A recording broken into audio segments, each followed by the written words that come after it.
Hi everyone, Joe Garth here, creator of Brushify.io.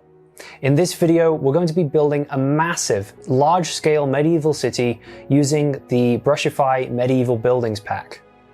Brushify packs basically come with all the building blocks that you need to create 3D environments that run in real time and look good all in the Unreal Engine.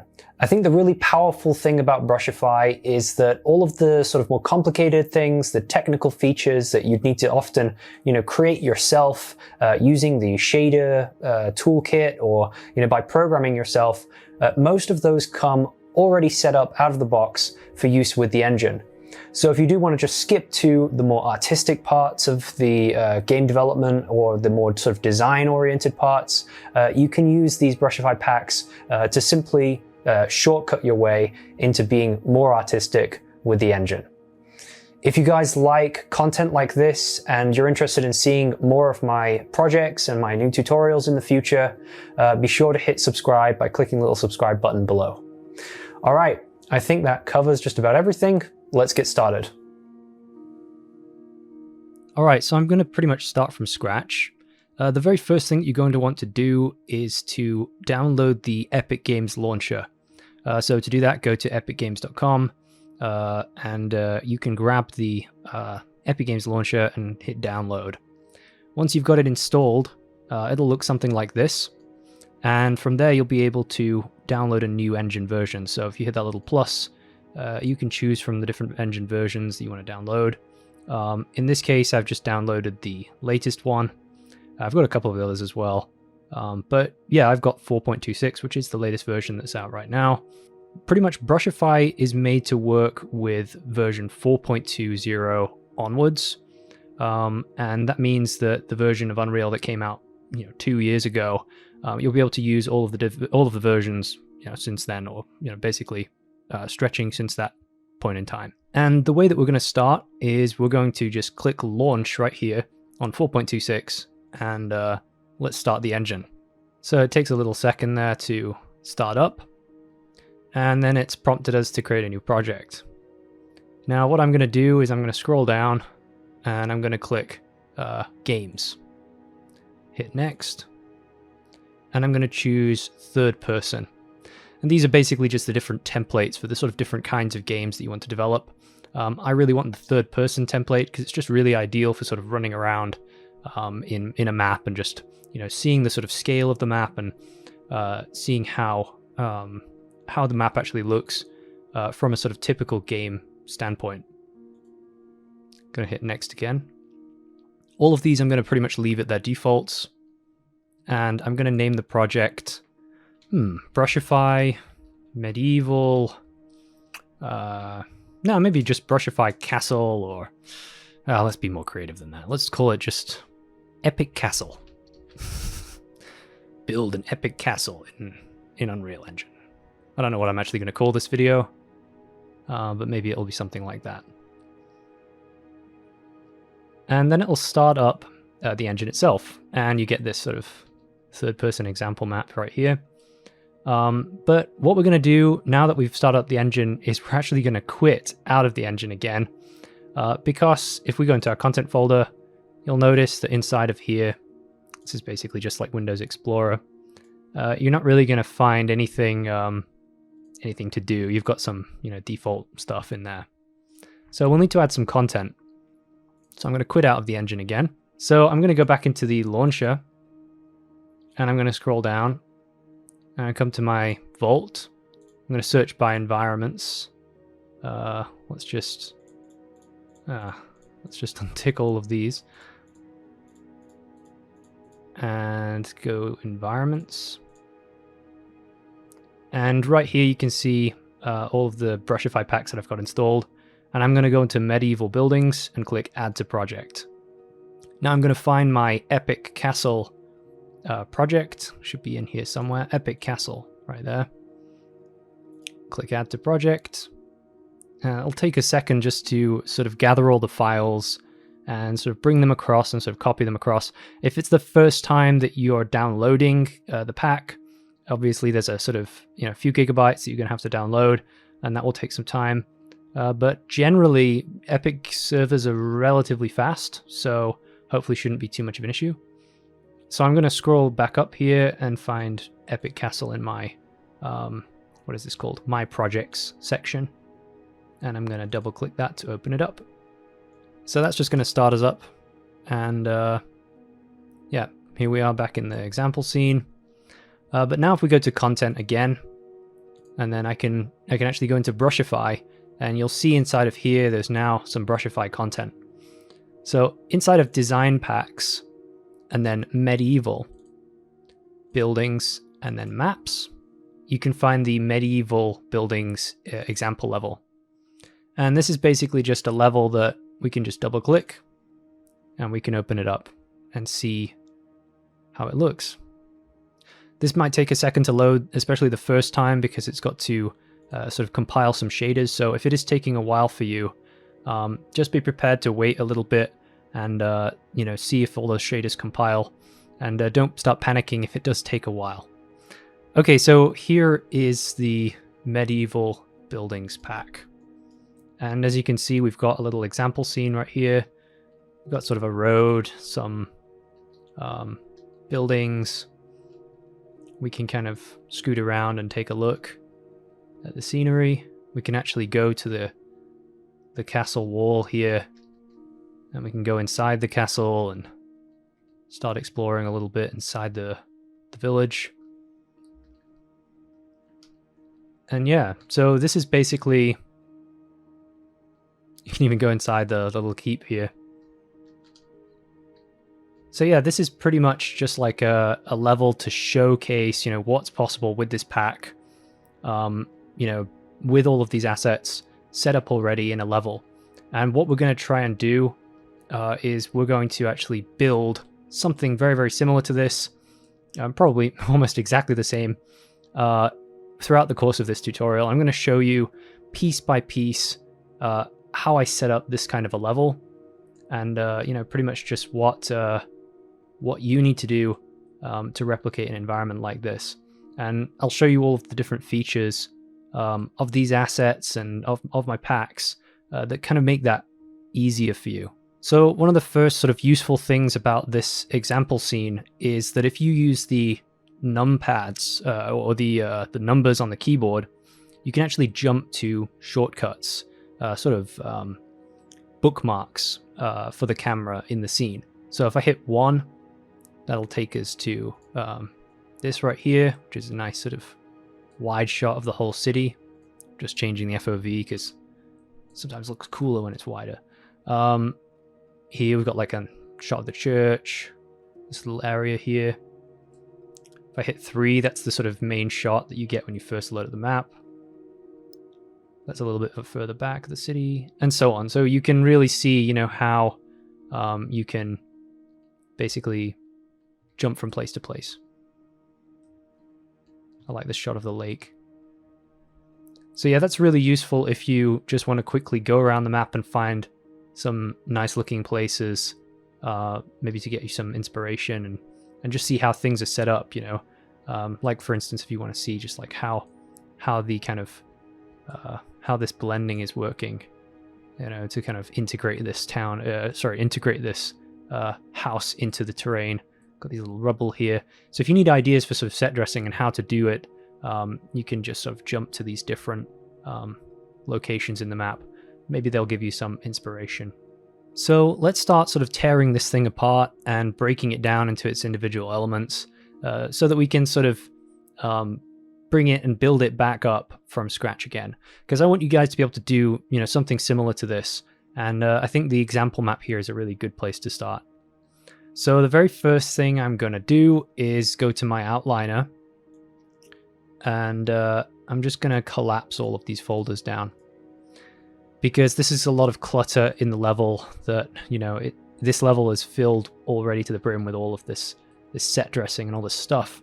But really what we want to do, and you know, how I want to really teach this, is that I'm going to break it all down. I'm going to delete everything out of here so that we can start building it all from scratch.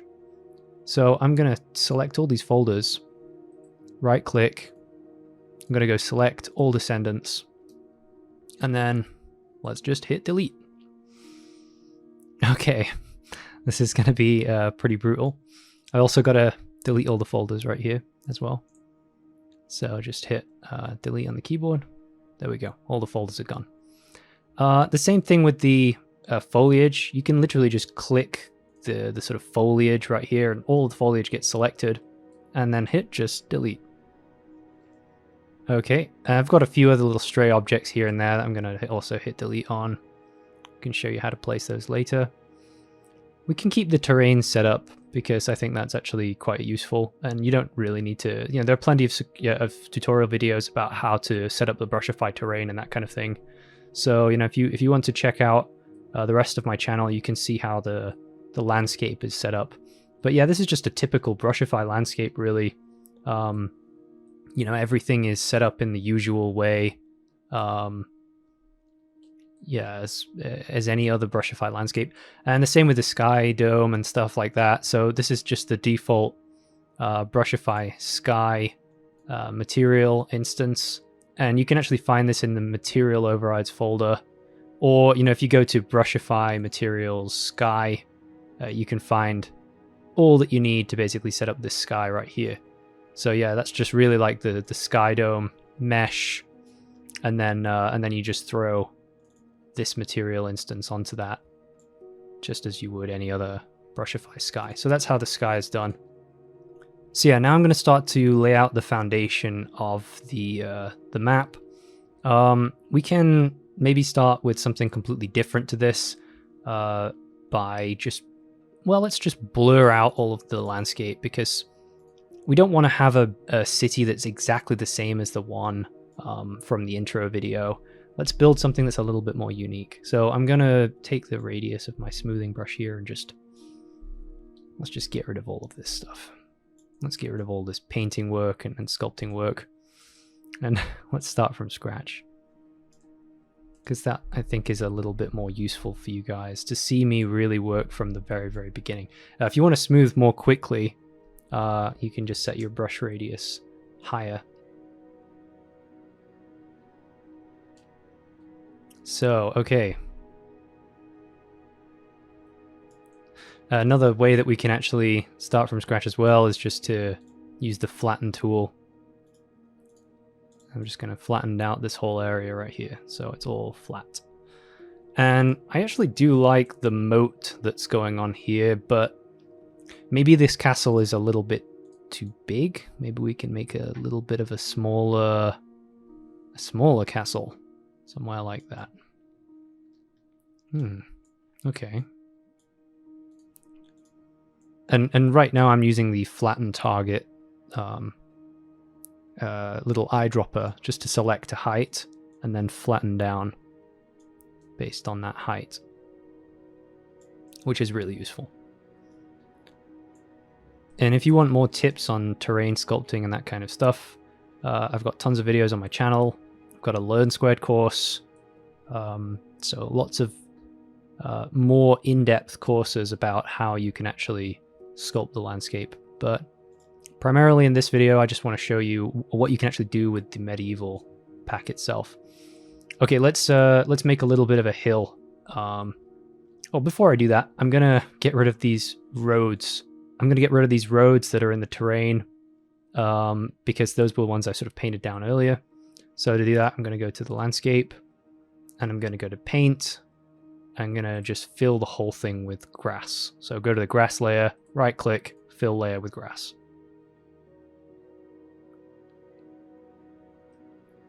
Okay, so now we really are getting to sort of like a completely blank slate now.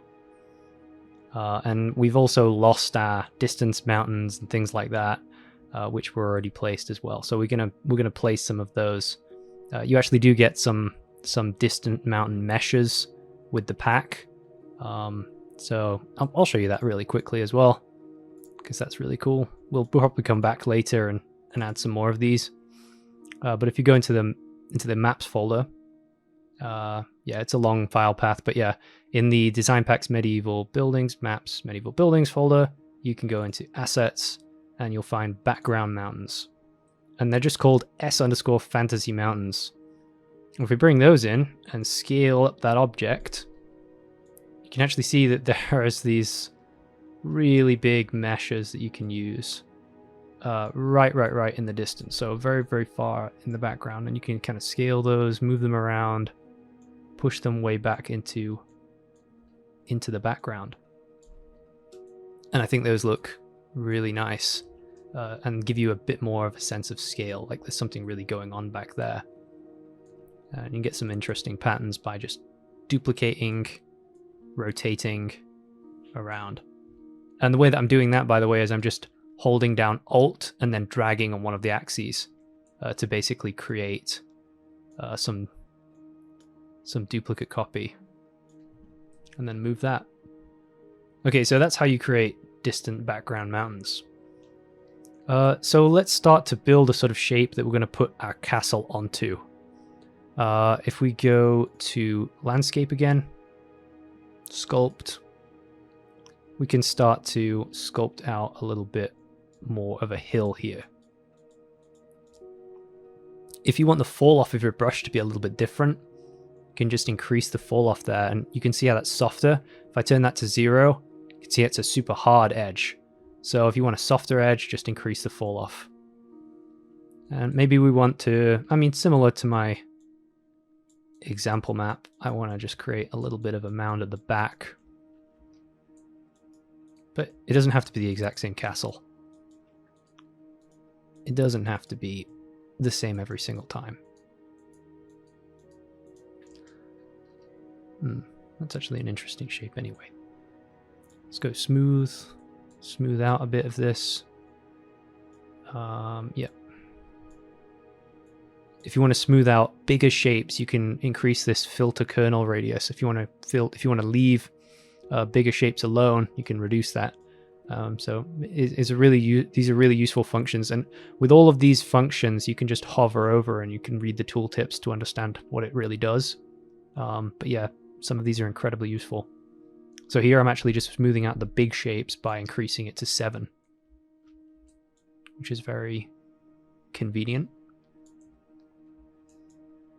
All right, so we're not making as big a castle as the one in the example scene, but I think it's going to be quite cool. So what I'm going to do is I'm going to take the flatten tool and I'm going to start to flatten the top of the castle there.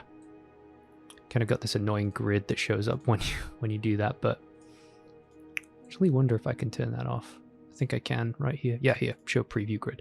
I don't like it because it hides what I'm doing sometimes. So I'm going to make the top of that really flat. I might elongate it slightly. Give it a little bit more length. Okay, cool. And I'm going to also make a ramp that goes down it. So to do that, use the ramp tool.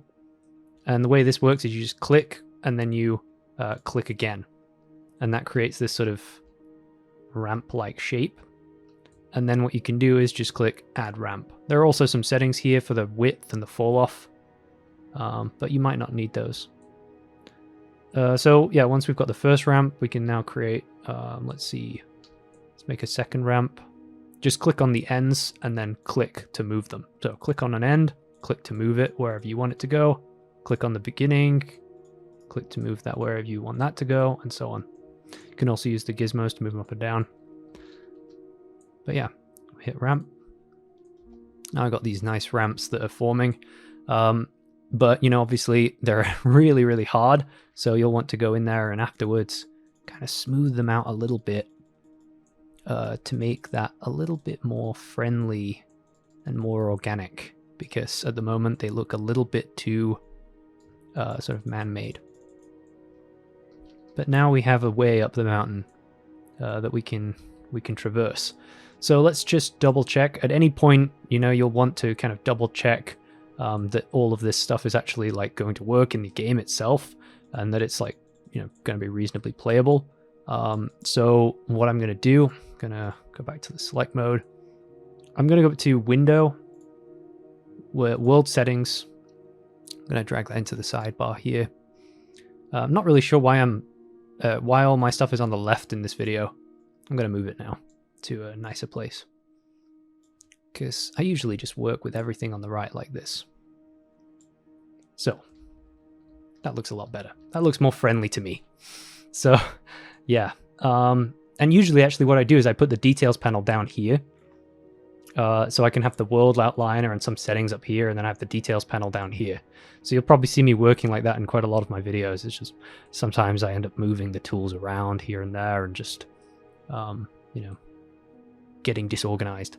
Okay, so in world settings, you'll want to come to this part that says game mode override and change that to third person game mode. Then if you come up here and hit play, you can see that we can now jump into the game and start running around. You'll notice also that I've been sort of spawned way back here in this location. The reason for that is that the spawner for the player is right back here. And if you actually move this around and hit play, you'll spawn wherever that is. But you'll probably want to just spawn wherever the camera is. And in order to do that, just go on this little drop down, click on current camera location right here, and then now I'll spawn wherever the camera is. So yeah, that's how you do that. So now it's really useful because I can just kind of check the collisions on the landscape, check that I actually can, as a player, you know, kind of ascend up my little mound that I've created here and make sure that this is a good place to actually build a castle. This is a bit too steep here. Might make that a little bit less steep. Yeah, but it's a nice view already. And you know, if you want to look into, you know, doing more advanced lighting stuff later and that kind of thing, you know, that's totally up to you. But for now, you can just use the example maps lighting. Just leave the sky dome the way it's set up. You know, you've got all of this stuff in a lighting folder. The skylight's in there, the sky dome's in there, the sunlight's in there, the post-processing's already done. You know, lighting is definitely a science of its own. So if you can sort of skip that step at first and just get into the actual, you know, the fun part, which is just, you know, creating things and building things, you might find that that's a more motivating way to get into it than sort of worrying, you know, why doesn't my stuff look as good as his? You know, what's up with that? How do I make my lighting settings more realistic? Okay, so I'm going to level off this a little bit because it was a bit too steep, but I think generally it's okay. And I think what I can start to do now is let's maybe put a few cliffs here and there. So if we go into Brushify, meshes, cliffs, we've got a couple of different cliff pieces. I'm going to just drag and drop this one in, scale it up a little bit. I'm going to turn off this snapping because I like to be able to freely move up and down and get a sense of how big something is. So let's kind of just slot these into here. These are just your typical Brushify cliff meshes. You get these with most of the Brushify packs. That, you know, they're just really useful for kind of supplementing the terrain. So you'll see me using these a lot in most of my videos because they're just super versatile. Okay, cool. And then I'm just really going around the outside of this sort of, it's almost like a hill fort. You know, if you've ever been to, I mean, I'm in Yorkshire, and here we have just all these ancient Celtic hill forts. There's one near me called Higator. It's Mamtor, and they've basically remnants from the Iron Age, and they're all built like this kind of thing, where You know, you could imagine that in the past they had, you know, sort of defensive fortifications, and the rock around the edges of them is a sort of weird mix of like, they're not really sure if it's man-made or if it's natural, because it's just been so many sort of thousands of years, and different people have come around and sort of conquered the same hill and built different things on top of it. So yeah, it's really interesting when you go to these places, because you're not really sure what is nature and what is human. I'll switch to a different one now. This is another cool one that's got kind of like a interesting looking peak. This one also works great just to kind of embed. This one's also really cool in the distance. It gives you that kind of Skyrim-like peaks to your rocks. So I'll show you what I mean by that. Like, you can actually just throw this into the distance and really blow it up, make it really, really huge. But you know, you can do things like this, and especially with the atmosphere as well, depending on how you place it, you can actually get some really epic looking background rocks and vistas and things. So yeah, there are lots of ways you can use these assets to give interesting looking looks that are totally different from, you know, maybe the thing that I'm creating here. Okay, so now we've got the sort of natural elements sort of put into place. Maybe I'm just going to move one more little bit here. These things take time. Yeah, so these are more of the sort of... I'm going to remove these because I didn't really spend enough time on them to look good. Okay, so that's the sort of natural foundation. Now we're going to start to place the castle and some of the sort of founding buildings of a castle. So what is a castle? Usually a castle will have a keep, and it will have something called a keep or something called a motte, and that's sort of like the central part of the castle. And then you'll have a bailey, which is basically sort of the outskirts or the stuff around the edges. Now, obviously, I'm not a historian, so I'm just really going on, you know, what this really looks like from an artist's perspective. I'm going to Google Motte and Bailey Castle because it's quite interesting to look at them. And in terms of like, you know, you've got the typical Motte and Bailey kind of thing like this, but this is a really sort of primitive one. But you even see this in this kind of idea of design in some of the bigger castles as well. So pretty much all of them, they have some sort of an outer wall of defense and then a sort of inner wall, something that's, you know, really, really, you know, a keep, a bastion, something that's just like super, super powerful, where the king would be there and, you know, the more important people would be there.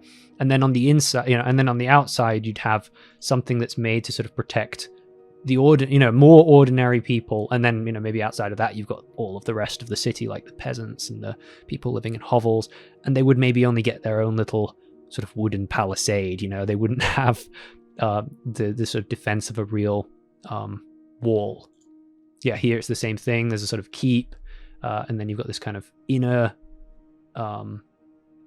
building, inner wall that's, you know, super strong, and then on the outside you've got more walls. And then you could imagine that even outside of that, you'd have, you know, more city going on, and maybe a wooden palisade defending them, or whatever is there, or potentially they're not even defended at all, because I think in medieval times no one really cared about the peasants. But well, we don't know. So I'm going to go to content, design packs, medieval, buildings. And this is pretty much where all the magic happens. So this is where all of the medieval assets are stored. Inside of prefabs, you can find a bunch of different folders. We've got castles, churches, houses, we've got props, we've got ruins, we've got streets. So first thing I'm going to do is I'm going to start to place some of the key elements of the castle, and we're just going to kind of block those out and see how far we get. So I'm going to go into castles. And what I'm going to find right here is something called Castle Keep Creator Blueprint. So let's drag that out. Oh, I might not have made my hill big enough for this massive castle. So either I've got to scale down my castle or scale up my hill. So that's a little bit of an oversight on my on my side. But that's the great thing about real time, is that we can pretty much play around with this stuff and see what works and very easily fix any mistakes. So I'm going to go back to my landscape, sculpting, flatten tool, and let's pick the height here, and let's start to build up a little bit more of a wall around the edge of my castle. Maybe I need a lot more room for it, because you've also got to imagine that there are people who are going to be walking around outside these castle parts, you know, the lords and the ladies and the, I don't know, the people from Game of Thrones, Tyrion and what's his name? Viserys? No, not Viserys. Varys. I always get Viserys and Varys mixed up, but they're very different. So yeah, so you've got your Tyrions walking around here, and they're all plotting to kill each other and throw each other off the tower. And yeah, I'm going to smooth this out a little bit too. Let's see if I can... Ooh, we've got this really dramatic cliff here. Almost looks more interesting now that we've got this huge cliff that's just like straight up spiking. By the way, if you do have this kind of stretching here in the latest version of Brushify, you can just click on the terrain, go into the MI landscape, jump into that material, and you can click... I'll just try and make a bit of room here in on the screen so I can show you. Just go into this material, scroll down, and you see where it says triplanar. You can just tick reduce texture stretching on slopes and tick triplanar, and it'll take a little bit of time to compile, but yeah, this should do a pretty decent job of covering up the tiling at the expense of a little bit of performance. So you will lose a little bit of performance doing that, but yeah, in general, it does help to kind of cover that up and make your cliffs look a bit more like cliffs and not just like completely stretched like this. I just sped up this part a little bit because I think it was just pretty much repeating the same thing that we did before. What you might notice is that I don't really leave the vertical slopes super vertical. I try to sort of smooth them out a little bit more, and it usually helps with the texture stretching, and in most cases you don't even really need to enable triplanar, especially when you come in afterwards and cover up those slopes with meshes, just like I'm doing here. Yeah, now we can actually start to play with this keep blueprint, because what we've got is, you know, just basically the most basic form of it at this point, and what we can actually do with it is quite interesting.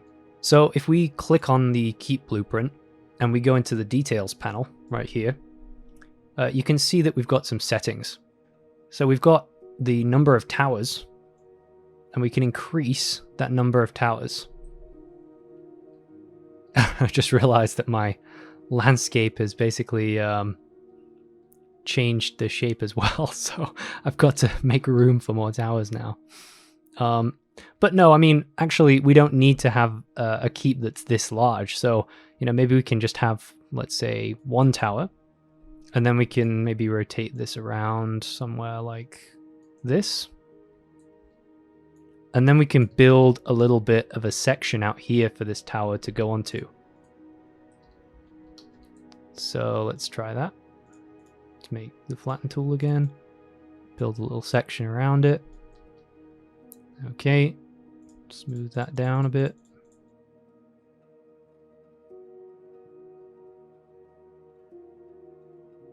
Bit of trial and error, but there we go. So yeah, that's a cool little bit of functionality that you can just change the number of towers.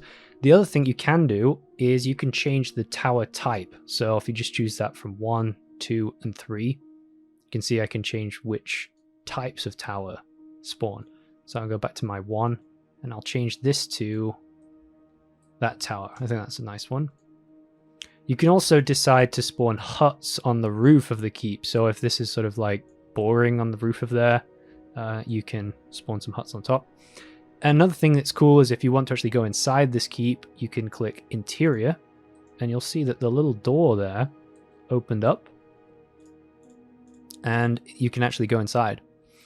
Now we've got some grass that's sort of growing in there and things, so we can go in here and let's sculpt down a little bit, because we don't need to have grass growing in our castle. I'm just going to flatten this area. Flatten this area. Also, ideally, probably should flatten them at the entrances as well. So that's kind of looking good.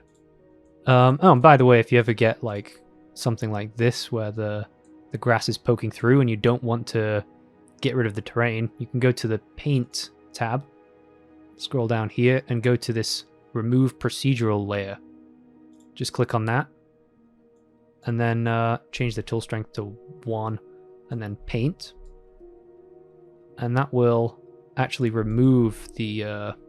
I can do it out here to show you how it works. That will actually remove the procedural foliage from the landscape. If you hold down Shift and Paint again, it can fill it back in again. So click to get rid of it, Shift to bring it back.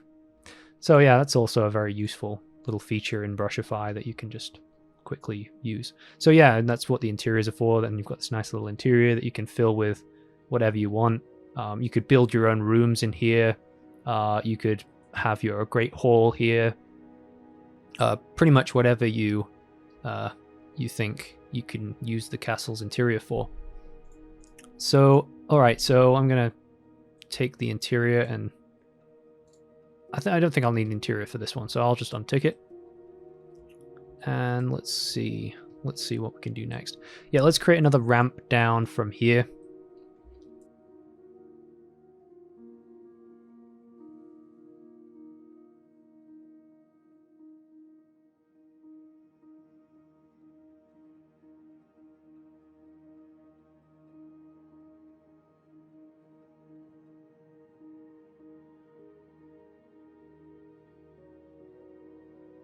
All right, let's double check that our ramp to the castle wall actually works now.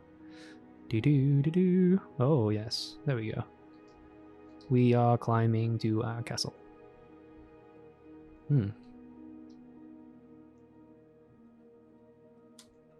Ooh.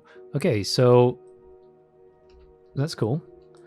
Now, another thing that castles usually have is they usually don't just have like one tower. They maybe would have more towers and they'd be connected in different ways. Now, what we also have is a tower blueprint.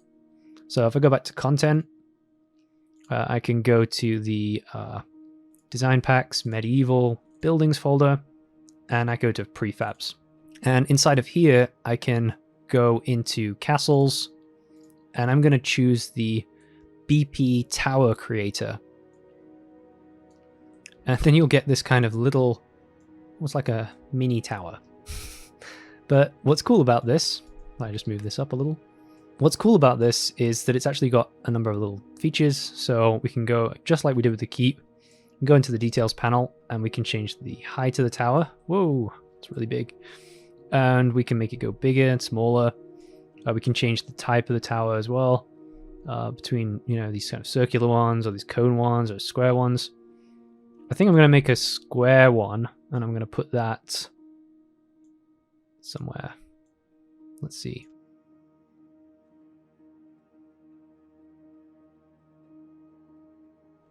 There are some shapes here.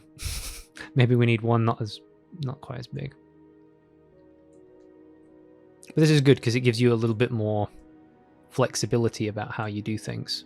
The other thing you can do is if you want to make your tower really wide or something, you can also change the scale there.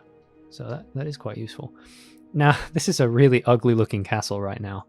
So I'm going to try and let's see what we can do. We've got to do some... We've got to make the shapes look cooler. We've got to like think about more about... Don't worry about it making sense at first. You can always come in later and try and make things make sense in terms of like the actual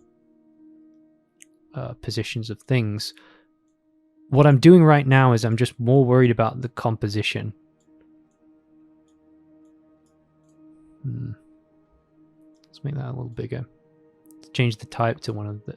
I like how this looks. Let's get rid of those huts because they're kind of in the way of this big tower that could go in the middle.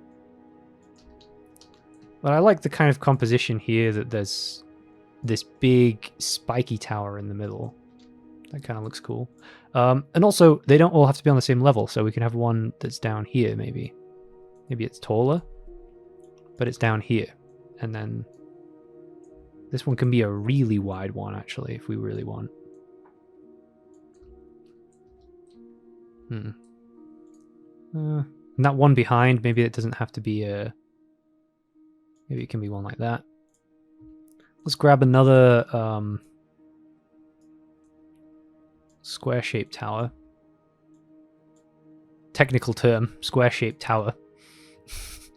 Let's put that somewhere.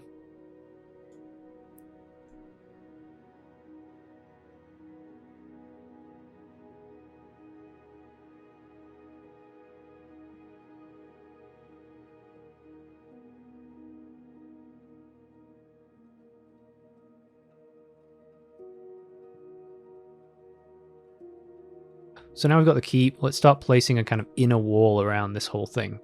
And I think the inner wall we can put sort of around here. Around there. So to place walls, go to the content folder. And gonna go to, again, medieval, buildings, prefabs, and castle.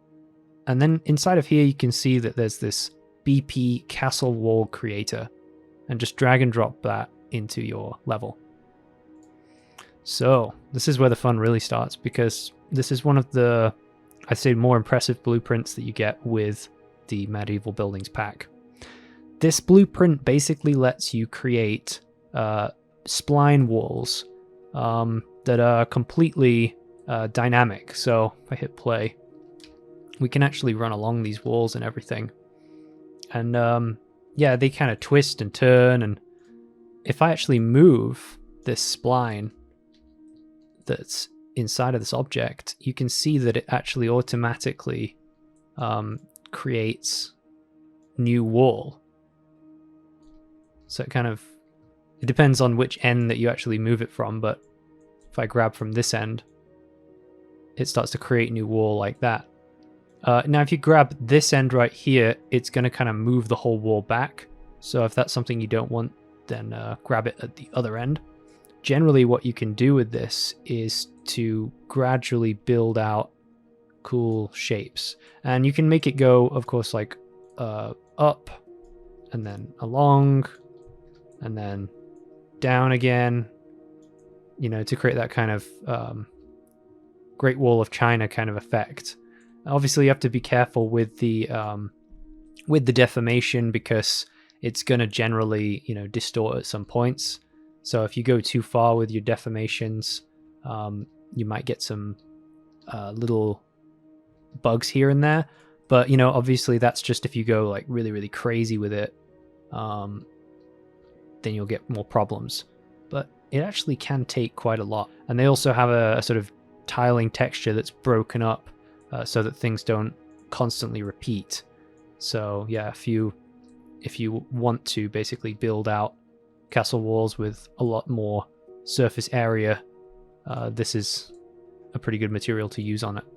So what I'm going to do is I'm going to make sure I place... Well, I'm going to do a little bit of terrain sculpting first, because I want to make sure I smooth out this.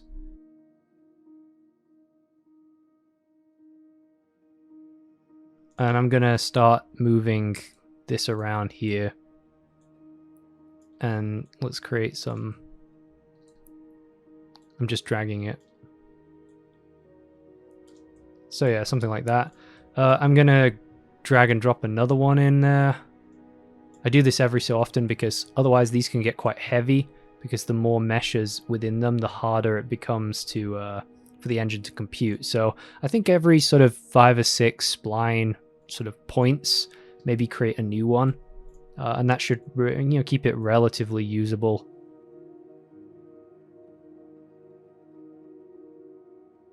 So let's make this like the entrance, and once I've got like a gap in the wall right here, I can actually put a gatehouse there. So I'm going to go to content, geometry, meshes. Oh, sorry, wrong folder. Medieval buildings, geometry, castle, gates. I'm going to drag and drop the gatehouse mesh into that, and just rotate it, put it down. And that's just a typical sort of gatehouse object that we can use to, yeah, basically just slot this in. This one needs to be moved a little bit. Okay, that looks okay. Can worry about whether or not there's a line or not later. Doesn't have to be super perfect just yet. Just trying to get an overall shape of our city. So that's the sort of inner sanctum of the medieval city already done. We can start painting down a few little paths and roads. The way that I've done that for the example level is really, really simple. Just go to landscape, paint, and then I start painting down this mud layer with a brush size of about 200. And then, yeah, basically this is just like your typical path. So if I paint that down, yeah, you can see what it's doing. It's creating this nice little muddy path. And so I can just maybe make it a little bit wider for this bit. Can just put a little path that goes up here. There we go. Maybe it snakes a little bit. Maybe it snakes again. Comes up. Every time it reaches a new area, it has to compile a little bit, but it's fine. And obviously, after you've done a path like this, you can go in and kind of change up the elevation as well. So let's just paint in this wall here. So now we've got a little path going to the door. And this has got its own, procedural stuff that spawns on there as well. So yeah. And one trick that I use with these as well, which is quite nice, is to just take the landscape and just kind of subtly decrease the height where the path is, that maybe it looks a bit like it got walked on slightly. Just a little detail for if you're making open world games and you have a lot of time in your hands. It's something to think about, these little details.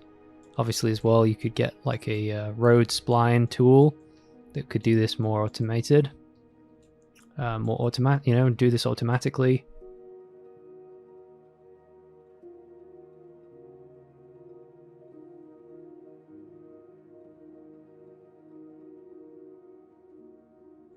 Okay, so let's have a look. If we jump into the level again, ooh, I can walk around on our little path. Oh, we got our castle there. We got our wall. Things came together pretty quick, so that's nice. We can run up our little path. So I didn't really spend much time on it, but it's a start. Some flowers in the way there. But yeah, we can already explore. Okay, so that's enough fooling around. Obviously there's some slight issues here. We've got some parts of the landscape that are not quite sculpted correctly, so you can either go in there and just increase the sculpt there. What is also cool if you have time is to maybe increase the amount of the sort of mounds every time there's a kind of place where it goes into the floor. If you've got time, maybe you can do that. Or the other way around, just decrease the height there. Well, but that's going to unveil the bottom of the wall, so maybe not such a great idea. But yeah, just putting some mounds every once in a while along the wall. Maybe I'm doing them a bit too systematically, or, you know, maybe they should be more random. But yeah, that kind of helps to make it feel more embedded into the terrain somehow, I found. Okay, so what's next? Well, we've got an outer layer of wall. I think for the outer layer of wall, I'm going to choose to make this...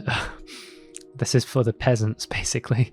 So they're going to get only a palisade, unfortunately, because the king ran out of money and he could only really afford to protect the lords and ladies of the keep. So unfortunately, all of the peasants have to suffer. So to be able to create a palisade, it's actually really easy. We can go into our wall blueprint, and well, we've got a bunch of options here. I didn't really go over the options in the details panel itself. So we've got wall height, which you can change up and down. You can have a little mini wall if you want, which might be useful to, you know, if you're making a really small base. I'm going to leave it at 2. You've also got the option to add towers.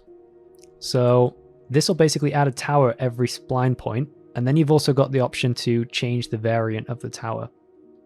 So you've even got these like little tower variants like that.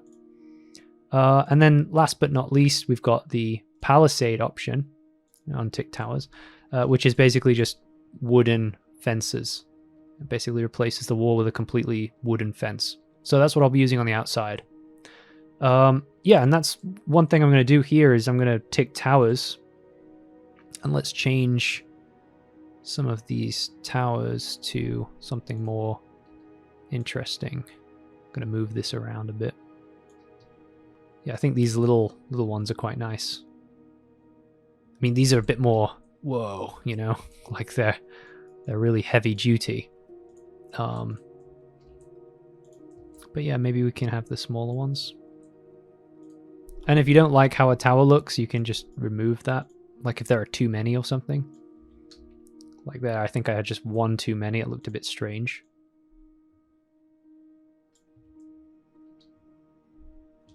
Yeah, that's good. So with this, I can either kind of put that into there, but I think that looks kind of ugly.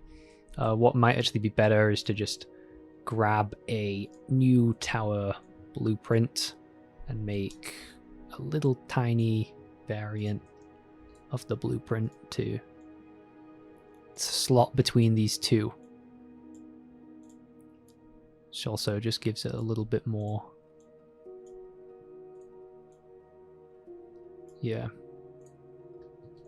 Can also move it back into there. You know, whenever you have clipping or whenever you have something that doesn't look quite right in these things, when you're first starting, don't worry about that, because you can always go in later and fix those things like piece by piece. So obviously those are things that people will call out when they're playing the game, like, oh, this is clipping here. I think it is much more cost effective to get the overall thing blocked out first and then worry about getting all these little details, because otherwise you'll never build a whole city. You'll just get sort of bogged down in, oh, this is clipping here, oh no, oh, this is clipping too, what do I do, how do I, you know. So, you know, and to be honest, like here, so okay, this is what I'm talking about. Basically this situation where right here you can see there's a little thing right there this is slightly too, you know, it's coming out of the wall a little bit. It would be better if I could move it like that. Took a second to fix, right? And now no one's going to complain about that. But it is that thing of like just getting it done took a little bit more time. And that's what ends up taking lots of time in game development as well. It's just like all of those little things that need fixing. And yeah, I would say just like look at the bigger picture first and then look at the details, because chances are something like that little bug, who's going to see it? No one's going to care. No one's going to notice. Maybe it ships in the game and then nobody even notices it. Just the same as with concept artists in Hollywood, you know. The directors pay them to basically, they create beautiful images, but if you look at like the brushwork in those images, you know, it's like, it's rough. It's very rough. it's not something that's like super polished. So, you know, don't expect like the Mona Lisa from, you know, a working concept artist in Hollywood. They're going to be using every single technique that they can to be basically be able to move quickly and build things very, very quickly. And that's really a bit similar to what we're doing here. Trying to build things very, very rapidly, and then we're sort of later worrying about like, oh, the floor, it's all floating, oh no. Like coming across and fixing that. Great thing about the real-time tools is the bugs and little things are so easy to fix. Like, I can just come in and do it. There we go, it's all done. You know, director comes in, asks for, you know, different lighting. I can just jump into the lighting settings here. If I can find my little gizmo. Yeah, I can come in, jump into my lighting settings, and I can change the light angle. I can grab the whole sky dome and sort of rotate it around and try out different stuff. Swap out the sky dome, change the sky dome. Okay, so now we've got this sort of wooden palisade going on. I'm going to extend it a little bit more to the back.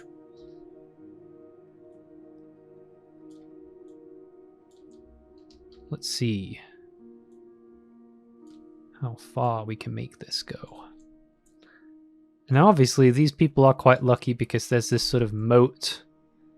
I don't know if it's natural or not, but there's this sort of moat that's happening here. That, yeah, maybe it's a naturally occurring lake or a moat or whatever it is, but it's basically preventing anyone from coming. So I'm going to put a gatehouse here. Let's, again, just kind of slot the little gatehouse that goes between this and this.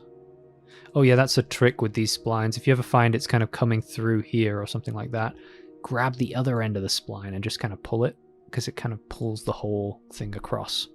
It'll give you a little bit more flexibility. So, okay, there we go. So now we have a gatehouse at that end as well. Cool. So, let's put a couple more towers down, because we've got the option to put some little watchtowers here and there. I think I'm going to put the towers, like, yeah, these ones. A bit less height.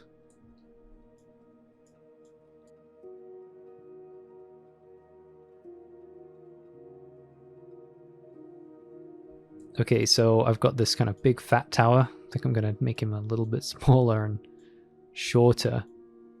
I'm not too worried about changing the scales of things at this point. Okay, cool.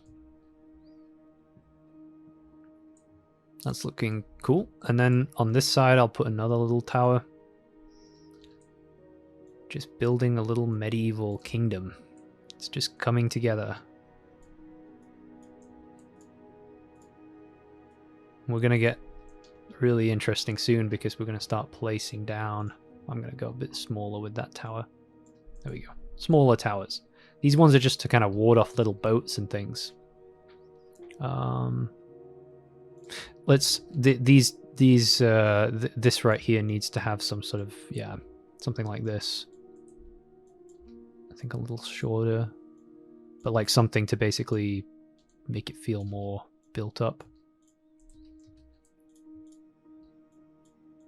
I'm going to put those here.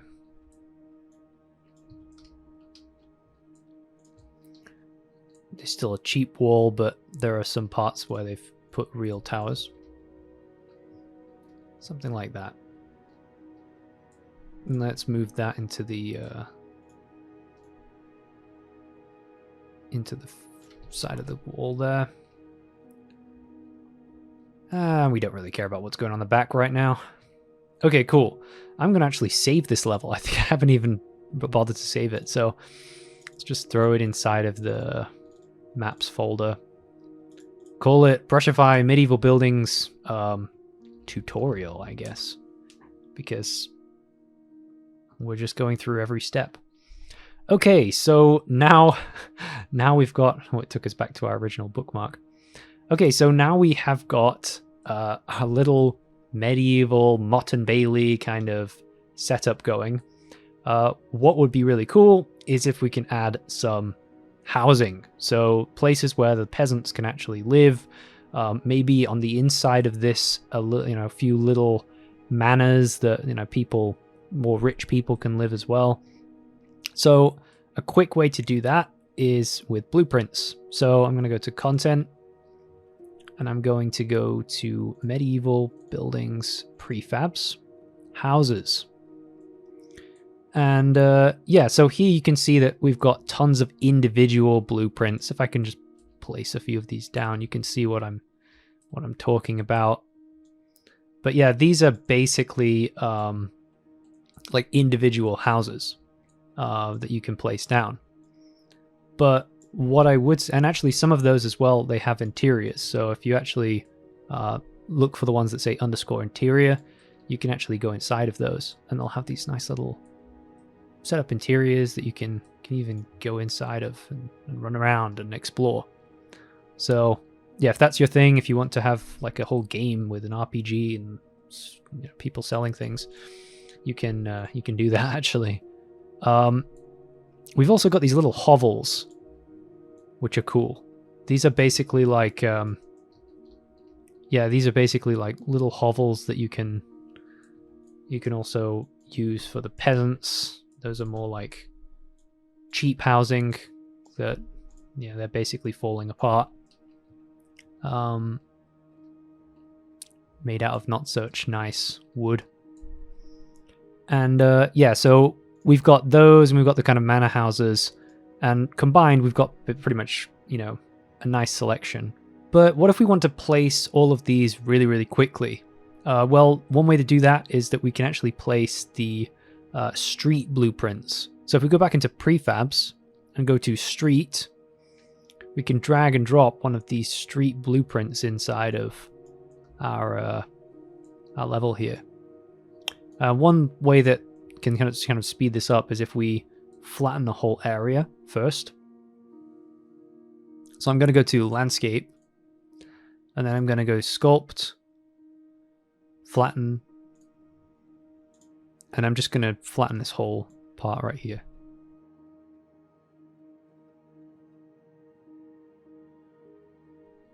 Because I just want to put all my buildings kind of on a similar plane. Don't want it to be stupidly irregular terrain. Because then it would just mean more cleanup later on. So, I mean, half the battle is obviously always going to be, working with landscape and objects together. Basically fighting between the two.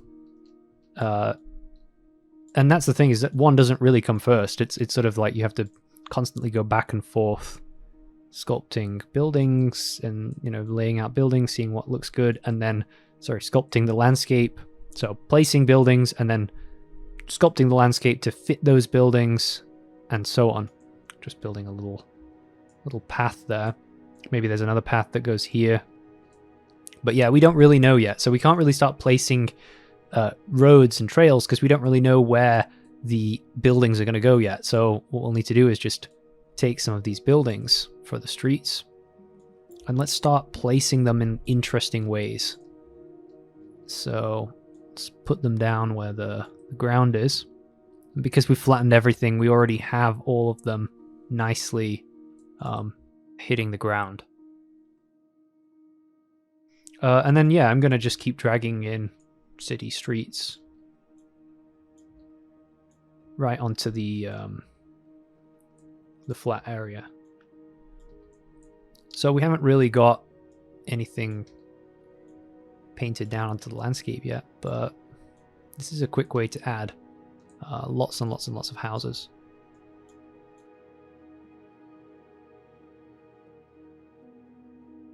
And of course all of these have got LODs, so you don't have to worry too much about performance. Just go crazy placing them and then worry about... You don't have to worry about those killing your performance completely.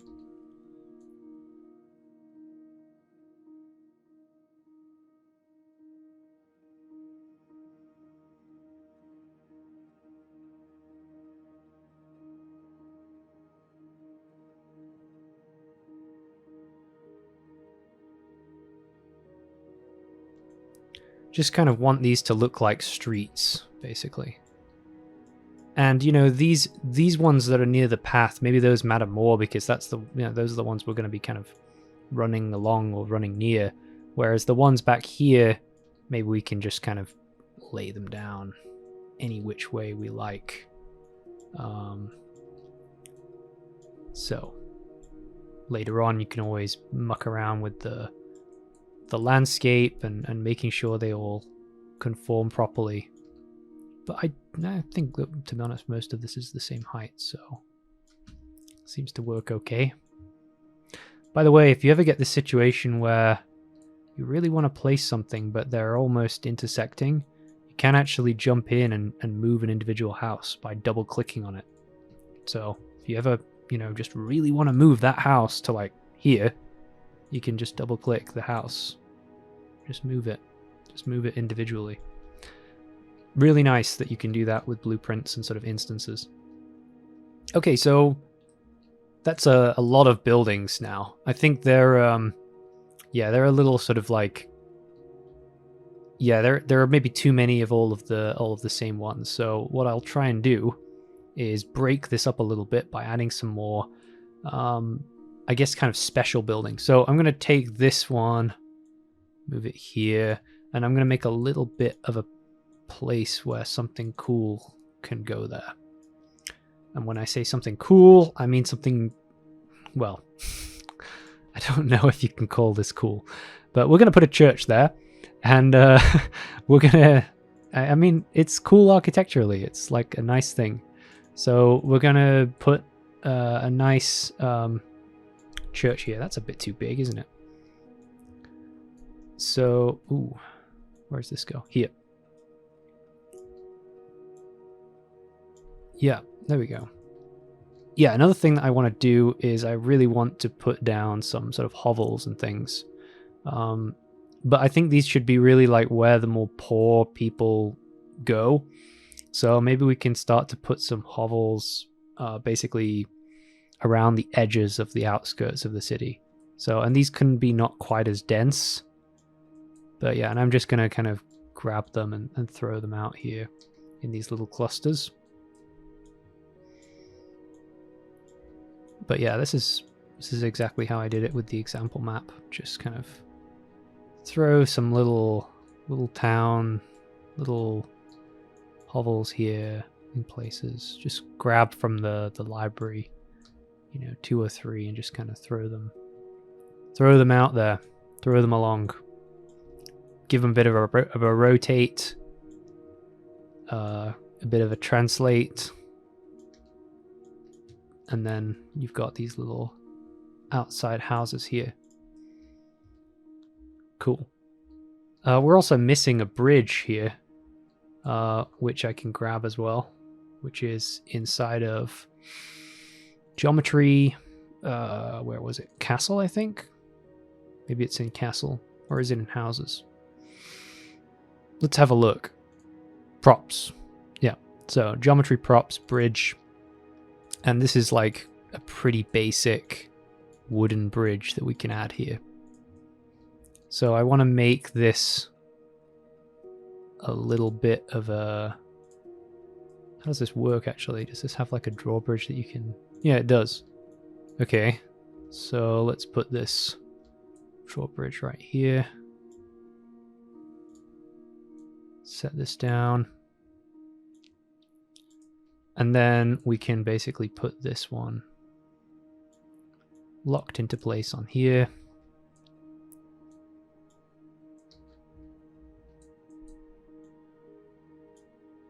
I'm gonna turn off snapping because it's kind of annoying. Okay, cool. looks like there's a bit of a gap here. Just wanna fix that. Okay, cool.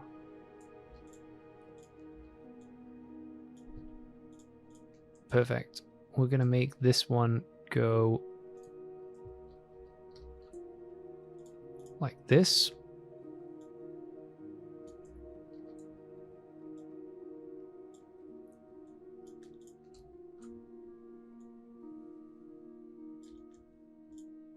Nice bridges.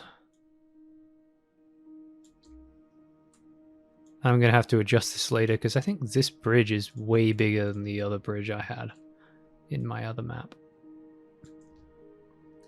Does it actually work though? It's quite massive. Maybe I need to have a maybe I have to make a slightly no, it's actually okay. Let's just try running along it. The huge bridge of doom. Not sure if the wooden palisade really makes that much sense, to be honest. I might make the wooden palisade over there. That's what I did in the other actual example map, because yeah, it doesn't really look really cool with wood mixed with concrete. And you know, I'm actually adding new assets to this pack. So like, if there are really like crucial assets that you guys think it could really use, please do tell me. I mean, I've just realized in this case, like, it would be cool to have some wooden palisade towers. And I think a user did ask about that in the past. So, you know, really it's just down to me, like, you know, taking a bit of time and modeling some of those. And, you know, and then, you know, that's an extra thing that can go into this pack to make it even more powerful. I'm going to switch out these for stone walls because I just think they look just a bit more sophisticated. A little bit more monotonous. So yeah, that's how you do that. With these, same thing. Gotta take my terrain and flatten it.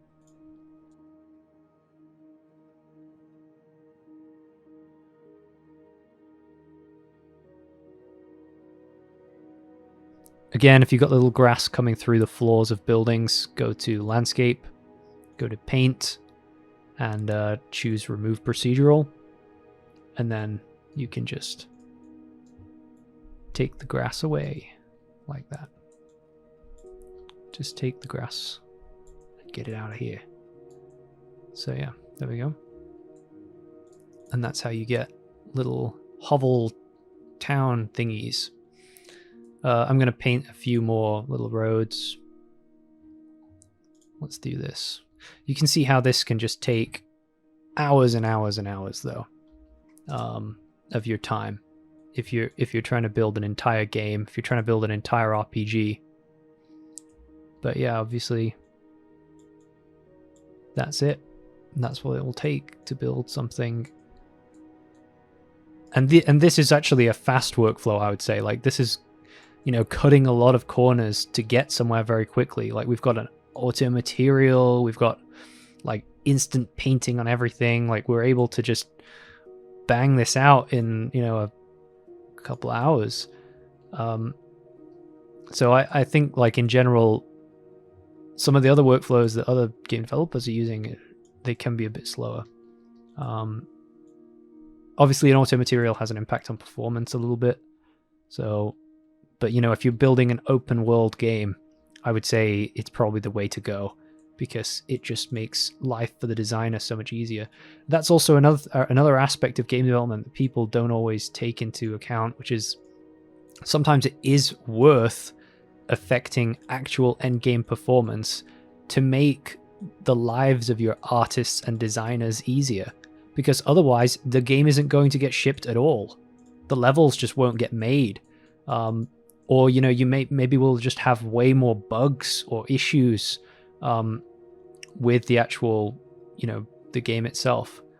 Let's see, what am I doing here? Maybe I'm actually building this in a not so aesthetic way. Just realized that. Let's maybe put these somewhere else. just like spent all of this time like building these, like doing this landscape sculpting, and then I look at it and I'm like, I don't like this. And then I just decide to completely rework it. But yeah, there we go. I have the option. So, and that's it. It's my world. It's my level. I get to just change it when I want to. If I feel like it doesn't look right, I can go in there and fix it and, you know, correct things. So here I'm just flattening out this. And to be honest, this is also what this channel I think should really be turning into, is a bit more of a direct feed to my creative process, and not sort of like, you know, this thing where I'm just making every single little piece of the tutorial 100% perfect. Because the problem is with that is that it's, you know, it's not really an accurate representation of how things are really done. You know, things are quite messy and mistakes do happen, and things just end up having to be reworked sometimes. And I think when you watch a lot of these sort of very, very pro YouTube channels and things like that, you'll get the impression sometimes that things are a lot easier than they really are. But, you know, the way that it really goes is that huge amounts of effort actually happens behind the scenes to make everything look good. Like, I know in my case, like, I worked a long time on these assets, on the example levels, on all of that stuff to make it, you know, something that's, you know, that's in this position where I can now show it you, and, you know, I can actually work with it, and you build something relatively quickly. Yeah, that placement's much better. But yeah, obviously this takes a lot of time to get to. It doesn't happen overnight, and that's something that I think you don't always get the impression of from some of these videos, because I'll spend sort of like an hour, you know, I'll be like, I'll build this thing in an hour, and it's like, it just looks like it's oops, it just looks like it wasn't that hard.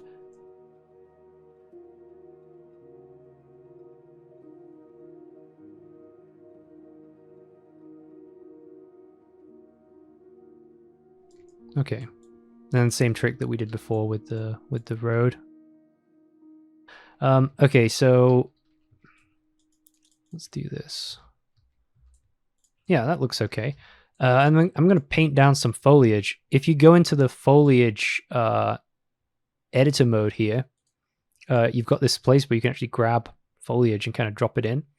And the Medieval Buildings pack actually comes with some foliage that you can paint down. So if I go content, and then I go to, where is it? Brushify, meshes, no, sorry.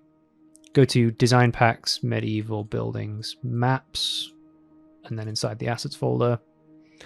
Yep, here it is. Just go to bush01. And there's a little file in here that you should be able to grab called static mesh foliage. And just push that, drag and drop that into this foliage type box. And then tick it. And now if we go in here, same thing as the other brush, you can just change the size and then sort of paint the things down. And this is actually really cool for putting little bits of, little pieces of foliage around the place. I'm going to put the brush size down a little bit so I've got a bit more control. But yeah, this can help to kind of give a bit more feeling going on around the houses, like that they're growing in or somehow have something going on there. I'm going to fix this because I was lazy before and decided that I would just leave it, which isn't a good attitude. I should fix things before moving on to the next thing.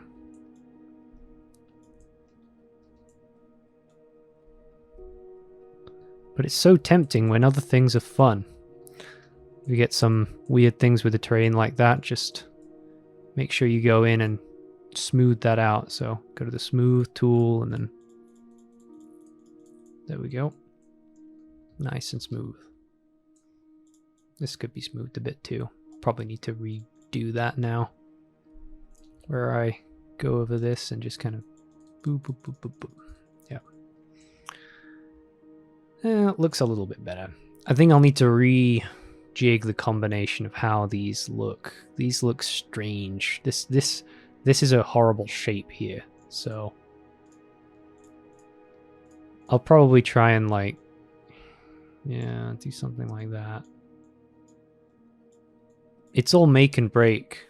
You know, you don't want to have to commit to anything just yet. Obviously, that's destroyed my the incredible thing that I did earlier. This is all ruined. Ruined. So yeah, you know, I used to play Lego a lot, and you know, that's the thing. It's just like you build something, you spend a long time building it, and then, you know, you realize, oh, I gotta change how it is. I've got to completely start from scratch again. And then you end up breaking the whole model, and then you start from scratch. Okay, so yeah, what else? We can add some trees. Let's add a few little trees. And we've got a few little props and other details that we can add as well. So I'm going to maybe add some of those at some point. Yeah, we've got the ruins. These are also really cool meshes. I kind of aped a little bit off of the designs from Lord of the Rings, from Osgiliath. Tried to make something that looks a little similar to those kind of Lord of the Rings style ruins. Or, you know, at the beginning, or so the end of Fellowship of the Ring.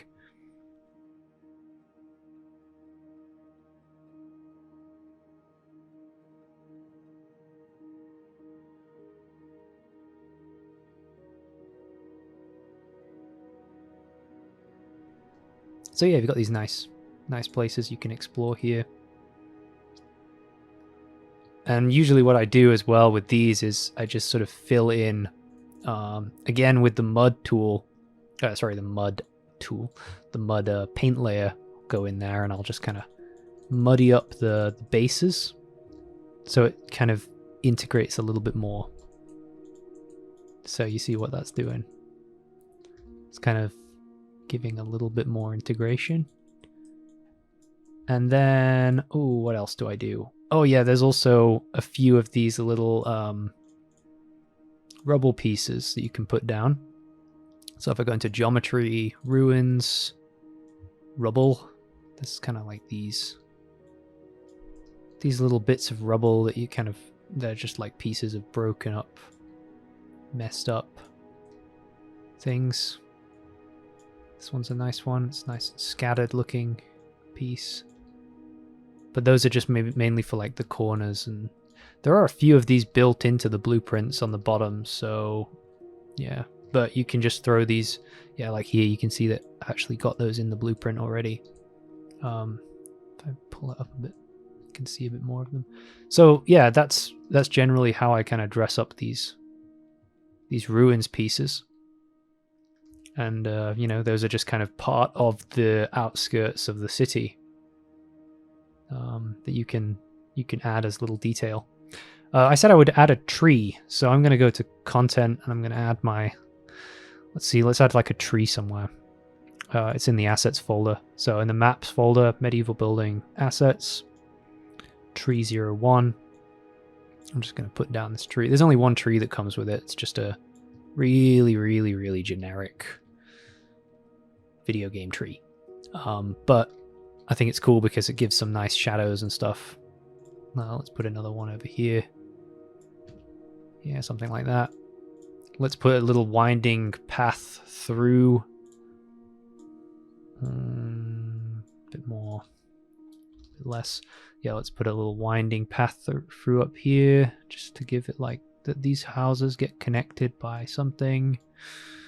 And maybe that goes through here. Yeah, into that, to that, to that. Making little roads and connections is always fun. And then bushes, again. We can start putting more bushes down. Maybe fill in a few little nooks and crannies of this.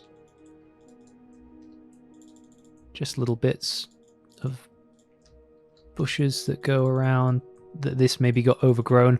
You can also paint you can also paint the bushes up here as well, by the way, on the ruins. So be careful not to make it. Sometimes it doesn't look that natural, like this one here. You can select the individual one and just pull it down, maybe rotate it a bit. But that's more hassle than it's worth some of the time. Just, you know, maybe just delete it if it's not coming out that great.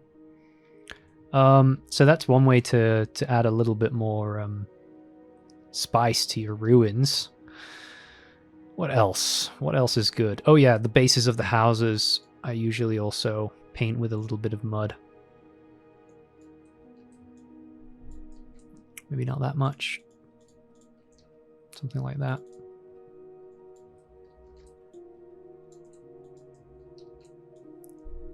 We've also got these fences, so I'm going to sculpt a little bit of a flat area here. Little flat garden area. Maybe this guy has a garden here too. And smooth, smooth, smooth, smooth, smooth. Smooth, smooth, smooth, smooth, smooth. Just making it up as I go along, so... Okay, so now we've got a little flat area. We're going to put a little fence there. So if you go into, where is it? Design packs. This pack got so big that I've got so many assets in it that it's hard to know now. I can't remember the folders from just by heart. So prefabs, I think it's in houses maybe. Nope, it's not. Props.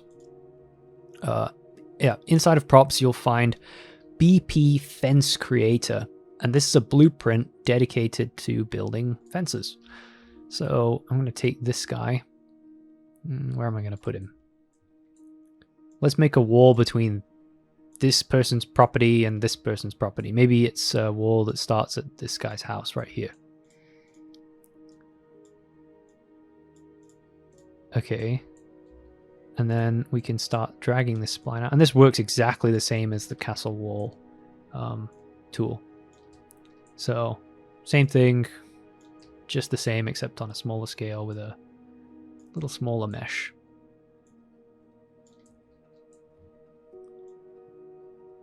There we go, something like that. And then we've got a nice little wooden fence for him to go around. Actually, that doesn't make any sense because he wants to get out of his house at some point, so we should probably give him a little exit there. I should probably build a little gate or something at some point. By the way, if you do desperately need to create your own iterations or variations of these assets, obviously not every single foreseeable type of usage is pre-built for you. So if you do need to build any of this stuff or like modify any of it, you can actually go into the content folder and then go into geometry, and yeah, just go in that geometry folder and go right click and go show in Explorer right here, show in Explorer, and then inside that folder you'll actually get this, it's the zip file, and inside that zip file it can, if you extract that, all of the assets in this pack have got source files in OBJ format and blend format. So that's Blender's default files. So if you want to actually edit the source files and re-import them, you'll find that just by extracting this folder, all of these will actually match up to the individual assets. So for instance, if you want to edit that wooden fence, I'm pretty sure we can just go into fence and then, yeah, let's just open it in Blender. It doesn't take that long to extract because it's just a small file. But yeah, there's my wooden fence in Blender. And that's the same exact model, like right here, that we're using on the wooden fence. So yeah, just a tip in case there's something that, you know, you really want to get one of these assets and modify the mesh a little bit and make slightly different variation of it. I'm gonna add another fence creator here. Yeah, we don't need a gate. We can just build it without for now. I mean, that's the problem as well, is that, to be honest, if I would try and make every single sort of foreseeable asset, it would take me a billion years. So there are definitely sort of limits to this where it's like, you guys need to have the ability to build your own assets and edit the source for all of my stuff. And that's why I make the effort to bring you all the source files and make it so the source files are actually clean. So like this is, you know, it's actually broken down. You can see the individual cylinders there. Like the file itself is clean. There's no clutter in there. And quite a lot of my source, you'll find that, you know, obviously the more complicated ones get more complicated, but a lot of the time you'll find that my source data is reasonably clean. So I do try and make the effort to give you guys access to that, because I think it's really important. You know, if you want to sort of take this as a sort of starting point for your own game, and, you know, even if you just want to see how this stuff is done, how it's modeled, how it's put together, you know, look at how, you know, how the polygons and topology works on all these meshes, and you see how the shaders work, because there's lots of unique things that are going into making this all work. Like, for instance, if you've noticed, the buildings don't have all the same tiling sort of stuff going on. And if I actually move one of these buildings, you can see that as I move it, there's kind of randomly changing the configuration and the variation of these brick patterns. So it means that all the bricks are always different on every single building, because it's sort of determined based on the world position of the individual object. And that means that you don't have this thing where two houses have got the exact same pattern. If you could imagine how this house would look if that house had the same pattern as this one, you'd be there like, oh, you know, it's obviously more of a video game than you know, than if it is like it is here, where there's just very distinctive patterns between different houses. So yeah, just little examples like that if you want to take a look at how that stuff works under the hood, that's stuff that is probably really useful.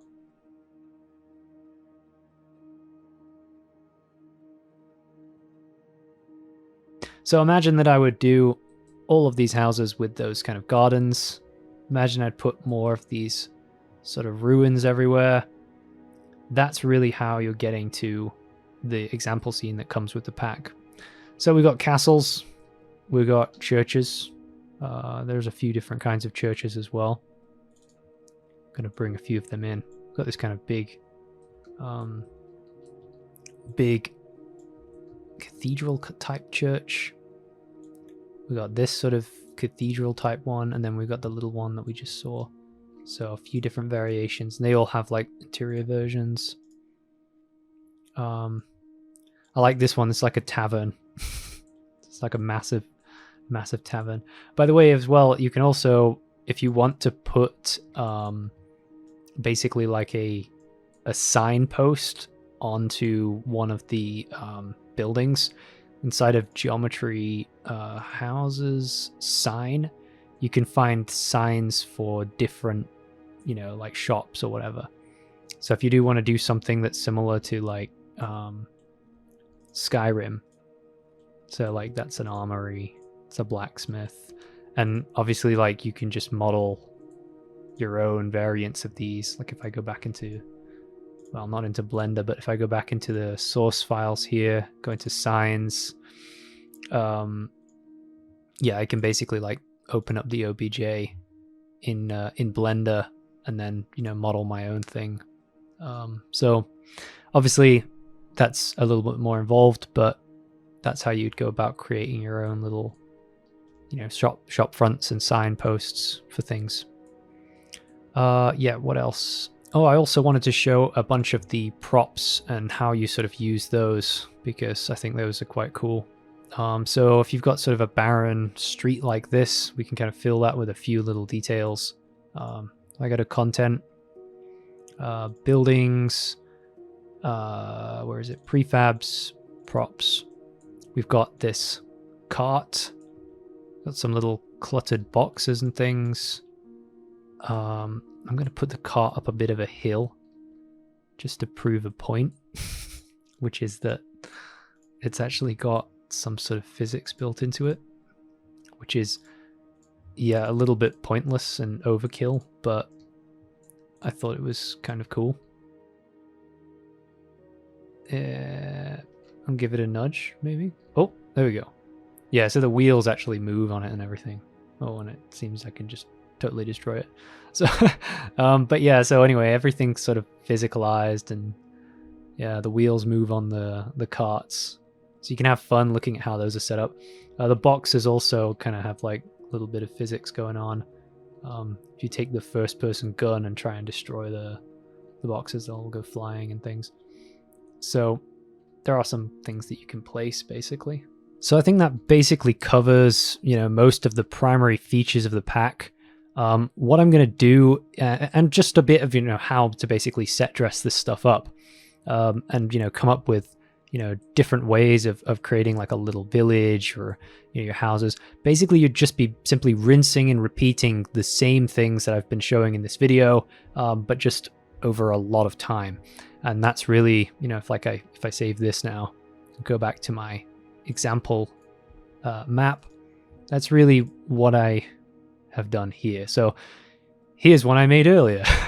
So basically, this is in order to do this in 2 hours, this is really basically how I'm gonna have to do it. So yeah, here's one I made earlier. This is basically those exact same techniques, but just with a lot more time put into everything.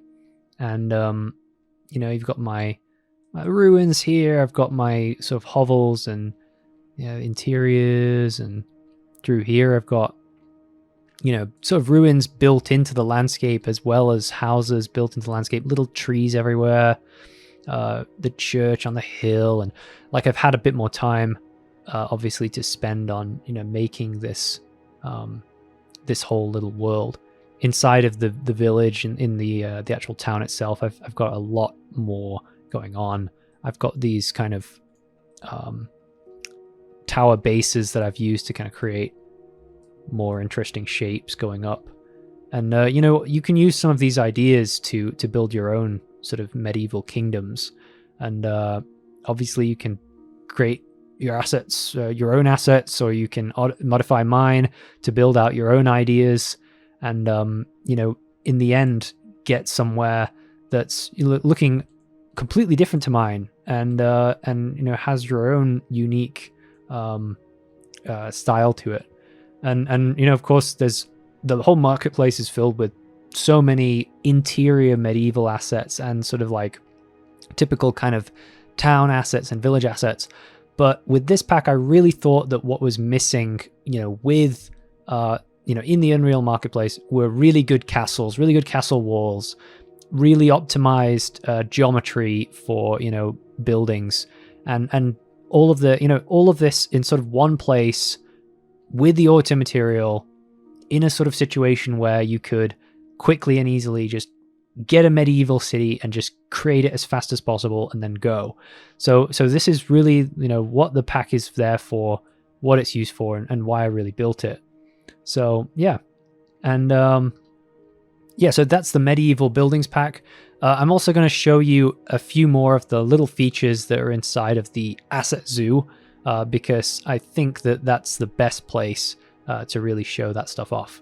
So I'm going to switch over now to the asset zoo level, and let's take a look at that. So open level, asset zoo. And this is the medieval buildings asset zoo. So basically what you can see here are pretty much all of the assets that are included in the medieval buildings pack, but laid out in one space. And we've got these labels, these sort of text labels that easily allow you to sort of show, you can see like what goes where and what does what. So at the very front here, I've got some examples of the houses and how those are actually, built with these blueprints. But really it's how they're really put together. So in a really complicated one like this, they're all just lots of little pieces. And then in the end, that basically all gets kind of compiled together into a single blueprint, which you can then go inside of, and then you can edit. So right here in the blueprint editor, I can edit this.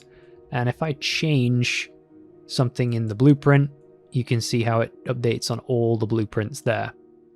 in the level. So if I duplicate this blueprint a few times, you can see it's all instancing across all the blueprints. So obviously Blueprint is a super useful way to basically, create prefabricated assets. So it's prefab basically means that it's done in one place, one time, and then it's basically something that you can reuse over and over and over again. And we've got the same thing for, all the buildings. We've got different prefabricated buildings. We've got ones that have, like interiors. So if we come in here, we've actually got like these interiors, and those are just the meshes. But in the front row of these, you can also see that inside of here, we've got interiors for the buildings. And those have got little things that you can go inside of, explore the floors. You can even go in there and sort of place your own little tables and candles and whatever other assets you have from anywhere, So, like I said, the marketplace is filled with those kind of assets. It's just that what was really missing is a sort of overall system in place that, is like this, where you can basically have everything all in one location, and it sort of serves as an optimized starting point for you. So that's sort of like all of the different pieces of houses and little housing bits. You've got multiple roofs, you've got the ruins, you've got the different floors with different sort of window combinations, floors like foundations.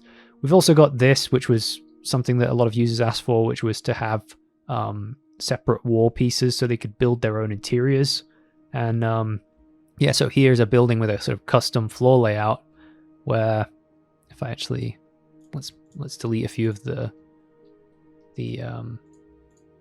let's delete some of these so we can actually see what's going on in here. So here you can actually see that like a custom floor layout where this is, just basically separate pieces. And of course you could combine all of these into a blueprint. So yeah, you could basically build your own rooms out using these pieces. And then of course you can go in there and actually, explore the sort of inside of a house that you've created. I'm going to put the roof and the other floor back on, because then it's a bit more cool. So yeah, it's all completely modular, and that's really, a huge advantage when you're building things. So if I go inside, I can explore my modular house now. So yeah, I can really explore around in this house and check how things work. Go up to the second floor and see what's going on there. Can look out all the windows. They've actually got a sort of glass shader on them as well, if you look closely. Okay, so yeah, that's basically how you build your own sort of custom floors, just from lots of little pieces. And then, and once you have like all of your different parts selected, so say I want to make a blueprint out of that, just go up to Blueprints and click Convert Selection to Blueprint Class. Yeah, basically call whatever you want, and then, it will basically build a blueprint from those different static mesh pieces. So Unreal already has that functionality just in the click of a button right here. So what else we got? We got the churches. This is pretty much what I showed you before in the map. All these different pieces. We've got spires, we've got halls, little door. These are the different blueprints for the keep, just like I showed you before, all the functionality there. The spline wall, which you can modify, palisade, and so on. And then obviously we've got some sort of presets or prefabs for different castles you could build as well. And these are all the pieces that sort of go into building the castle wall and the castle wall spline. Also got these sort of ramps that you can put behind the castle wall to actually get up those, because obviously the player needs to actually be able to walk up to the top of the castle wall and get on top of it. There's also a little staircase as well to get onto this part too. So yeah, if you want to have like a whole siege game, like in Lord of the Rings, Helm's Deep, you can do that stuff as well. Yeah, I think one thing I'm going to show as well, which is cool, is that there is actually quite a lot going on with the actual materials. So if I go over to a, yeah, let's look at something like this. So I think what's cool is if we go into the actual materials, it's in one of the stone walls or something like that, open up the material instance, you'll find that we've actually got a really complicated material setup that I still think it's very optimized. So for instance, if I jump into the shader overdraw, it's still green. But what it's actually doing is quite a lot of stuff under the hood. We've got damage, which we can increase and decrease. We can actually change the damage color. So here you can see what it's really doing. It's actually giving this sort of nice sort of variation sort of effect to the whole surface, just kind of breaking it up a little bit. And that's something that's independent to the UVs. It's done world space, so you don't have to worry about the UVs basically, you know, cutting off, or you know, if you've mapped your object in different ways, that's all going to happen in world space. And it also means that, yeah, it's basically also it's also locked in place so that when you actually move the asset around, it moves with the asset. So it's not like you're going to get this kind of scrolling or tiling stuff going on. Yeah, the only situation where you would get that kind of scrolling or tiling is if you would tick this option right here, per offset per instance, random offset per instance, sorry.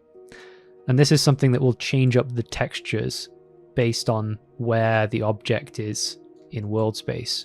And that can be really, really useful if you've got something that's like, you know, that's got a very repetitive texture pattern, or is using something like blend shading. So yeah, we've got lots of different options here. We've got an overlay mask that you can use to basically like tweak textures.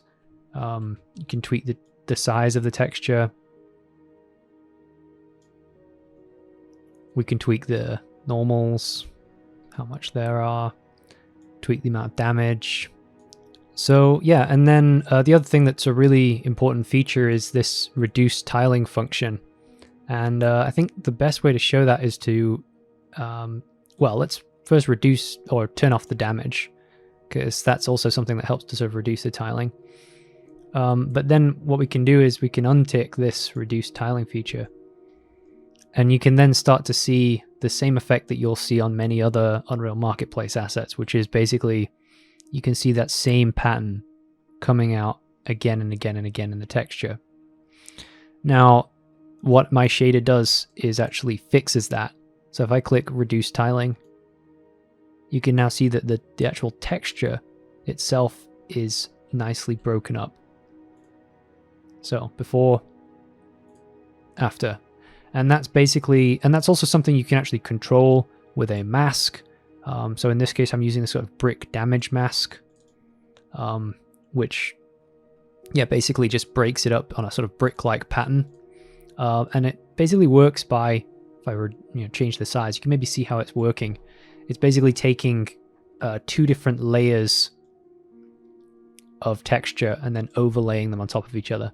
Now, obviously, this will break up that sort of tiling pattern a little bit, and there'll be parts where bricks don't really make so much sense. But what it does overall, I think, is great for reducing the actual tiling.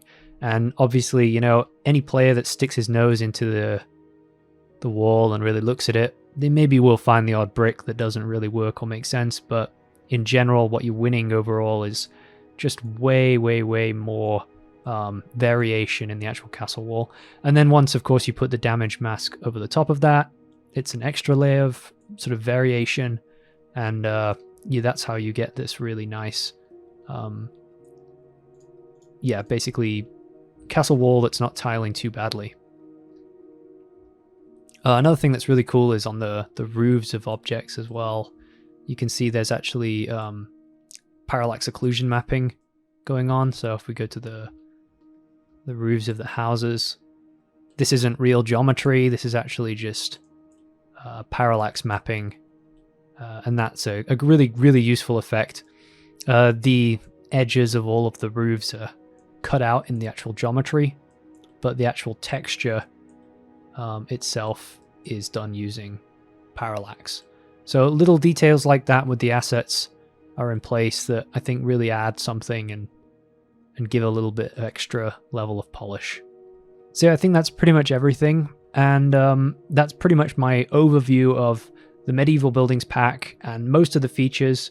Obviously, if there's anything that you guys need help with, ask me a question on the marketplace, the Unreal Marketplace, on any of my product pages, or just shoot me an email at www.brushify.io and use the contact box there, and I'll usually be able to reply to you fairly swiftly. And I think that, yeah, if you guys are really passionate about other packs that you want to see built in a sort of similar way to this pack, and, you know, kind of understand that concept of like, this is the sort of the basis for building, you know, massive worlds. You know, it's not necessarily the pack that you choose when you need, like, you know, medieval table or, you know, something like that. It's more that you would choose this pack if you want to build huge cities, and still keep relatively good performance, and you know, have something that's easy and flexible to work with. So yeah, if you're interested in seeing other topics, maybe, who knows, science fiction, futuristic stuff, more urban packs, more, you know, that kind of stuff, or just, you know, absolutely crazy things, alien worlds, who knows, just let me know. And, you know, I'm going to be considering the packs that I'll be taking on in the future. And yeah, thanks a lot for watching, guys, and as usual, don't forget to subscribe, and take it easy. Cheers.